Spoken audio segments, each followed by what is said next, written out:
মৰিগাঁও মৈৰাবাৰীৰ ভজাইঘাটীত পুনৰ মানৱ সমাজক লজ্জানত কৰা এক জঘন্য ধৰ্ষণকাণ্ডৰ ঘটনা। ৰিপুল ইছলাম নামৰ এটা লম্পট ধৰ্ষণৰ বলি হয় অন্তঃসত্ত্বা হল এগৰাকী নাবালিকা। ঘটনাটো পৰিয়ালৰ লোক অৱগত হোৱাৰ পিছতে ভেলগুৰি আৰক্ষী থানাত ধৰ্ষণকাৰীৰ বিৰুদ্ধে দাখিল কৰিছিল এজাহাৰ। ভেলগুৰি আৰক্ষীয়ে ৭/25 নম্বৰ গোচৰ যোৱা নিশা গ্ৰেপ্তাৰ কৰে লম্পট ৰিপুল ইছলামক। মৈৰাবাৰী ভজাইঘাটীত সংঘটিত জঘন্য ধৰ্ষণকাণ্ডৰ অভিযুক্তৰ বিৰুদ্ধে কঠোৰতম শাস্তিৰ দাবী জনাইছে স্থানীয় ৰাইজে।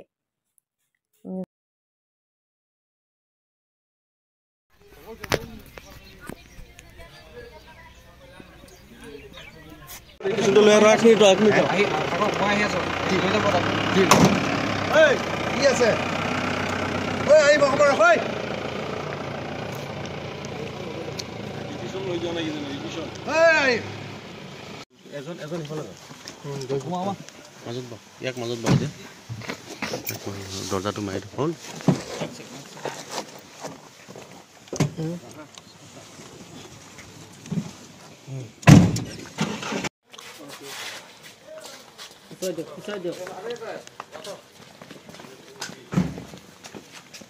পিছফালে এটা বহি লৈ যা